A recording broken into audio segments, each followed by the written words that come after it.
Hello there. It was always going to happen.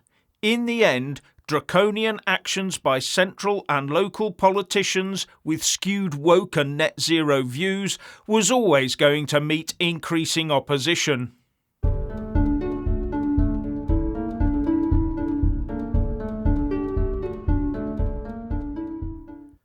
So as it emerges that politicians and officials are quite happy to use flawed data to impose low-traffic neighbourhoods on the people they're supposed to be serving, a campaigning group is gaining ground in the battle against establishment overreach. And that group is #Together, the Together Declaration.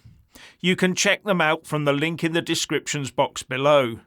And apart from opposing moves by government to force a medical procedure on care workers and children, this group is also opposed to the London ULEZ expansion and low-traffic neighbourhoods.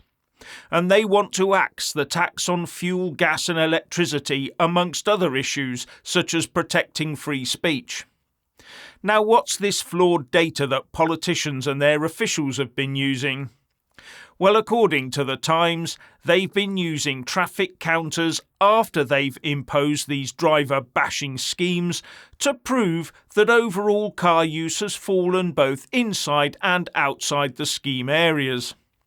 The trouble is that the low-traffic neighbourhoods force traffic onto fewer roads outside of the schemes, which causes the traffic to clog up and slow down, to a point where a lot of vehicles are not registered by these traffic counters that rely, it seems, on free-flowing traffic to be accurate. In fact, it appears that one council's contractor changed the settings contrary to the documentation that advises caution when surveying slow-moving or congested traffic. But worse, it is also alleged that one council, Oxford, suppressed a report and its data prior to consulting the public on their scheme because they did not want the proletariat to realise what the outcome would really be. The upshot is that these do-gooder politicians and officials, whose main aim is doing what they think is right by controlling you, their masses, have shifted the problem a few miles from one area to another at great expense to the taxpayer and are hailing it as a massive success. Once a politician, always a politician. Now, this has been picked up by Alan Miller, who is on the Together team and who has appeared on GB News. And when talking to Neil Oliver, the Coast guy, Alan Miller said that these LTNs are tied in with the 20-minute neighbourhood concept and are being pushed top-down, trying to make them appear as benign, people-friendly policies. But the end result, said Miller, is an attack on the car, and that means an attack on the ability of the individual to make their own choices to travel freely when and where they want. And it's all being pushed and funded by central government and the likes of Sadiq Khan in London with his C40 Cities group. Not to mention politicians jetting over to Davos to find out the latest ways to keep the global population stuck in their local bubbles. They are a very small minority, but a very small minority that currently has the clout and the money. Our money, by the way. A very small minority that has the intent of herding us, the great unwashed, into compliance. And one of the pros for them is that when we are thus controlled and geographically fragmented, we have no mechanism of recapturing our freedoms. While the great and good look down their noses and continue their hypocritical global lifestyles. But worse, as these human-limiting neighbourhoods come into force, we start seeing local businesses fold as a result. These restrictions are a massive retrograde step, and we must stop them now. And now for some breaking sporting news. In the big soccer playoff, the final score was Gary Lineker won, the BBC lost. Yes, in a thoroughly uninspiring finale to the Twitter Free Expression Cup final, Lineker was able to gently tap the ball into the back of the BBC open goal. And even the BBC manager's latest and greatest £800,000 signing, Bojo the Blodger Johnson, failed to make any impression on the outcome. In fact, he failed to turn up at all. The result has, though, raised the eyebrows of some pundits as they ponder on the fact that this is the first time that the winner was the one who scored an own goal against their own club and employer. In fact, it's now being recognised that this is a player versus management power struggle to decide who is in charge of the BBC club. And it looks like the woke players have won the day. Not at all surprising given how many wokesters there are among the players and managers.